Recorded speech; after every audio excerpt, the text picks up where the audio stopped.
Unless you're a recovering bullshitter like me, the idea of someone asking you, well, what do you do? Or what is your company about? Can often create a sense of nausea or make you feel sweaty or twitchy or some other array of unpleasant feelings. And I'm fascinated by this because it's very likely you're an expert in what you do. You're a person of depth and character, and you've got the wisdom and you've done the things. And yet, why that feeling? Well, I think there are two reasons why it comes up. One is that you think you have to say a scripted thing in order for them to get you, understand you. Otherwise, you try to say the thing to make that feeling go away. And I would challenge you, what if you didn't? What if you didn't do that? What if at any one of the times that you're asked that question, that you could have fun with it? Can you imagine that? So here's what it takes to have fun with that question as opposed to dreading that question is a realization of why you feel that way. And many times I've had clients tell me over the years that they feel in those situations in particular, they feel a sense of imposter syndrome. And I gently, hopefully, challenge them that the reason it feels like imposter syndrome is because they're being an imposter. They are pretending to be or say something that they think needs to be said in that setting.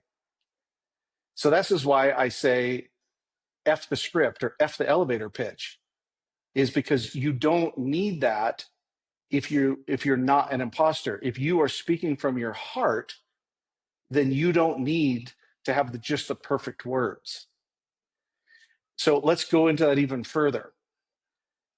Very often in those situations, those high pressure situations where somebody asks you what you do or what's your business about, is that insecurity begins to creep up. And insecurity, then, we respond to it as we've been trained to as adults in particular. Little kids don't do this, but as adults, we try to figure out the thing to say that they'll like. What I would challenge you to do is that when you feel that insecurity come up, remember that it's a signal. And it's a signal that your soul is sending you to not be a bullshitter, to not be an imposter. And because what you really need to say is already inside of you.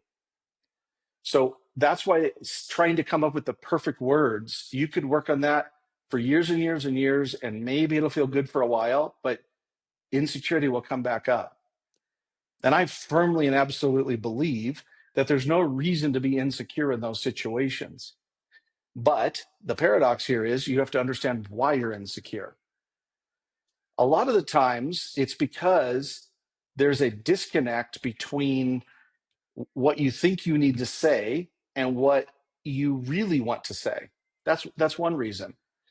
Another reason is that you have built your identity as a solo professional around your expertise. And one of the things that I firmly believe in is building your identity, your inner identity, and also your brand identity around your purpose and your mission.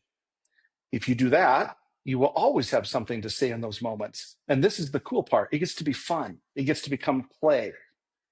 So now when someone asks me what I do, most of the time I try to come up with an answer that's almost like an experiment. And I don't have a rote answer every time. And this really comes from, I'm not a musician, but I very much admire musicians, is that every time they play a song live, it's not the same song. It sounds like it to us, but when they're playing it, they know that it's not the same song.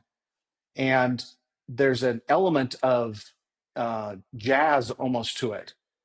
And in that playfulness and that fun that you're having, that energy is contagious.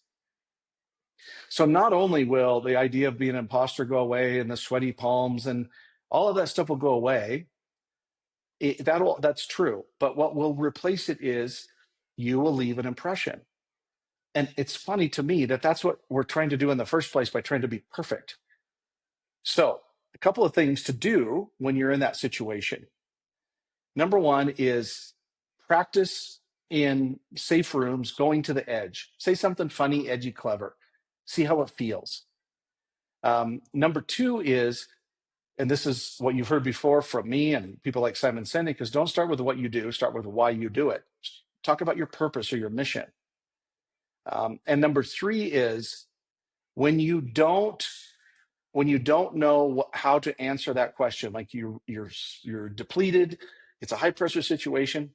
Tell a story about someone you serve. And it's a very simple thing. Somebody said, "What do?" You say, "Well, let me give an example of one of my clients," and keep it somewhat condensed. But that's a story, and that is so much more interesting than a series of cliches or platitudes that have been rehearsed.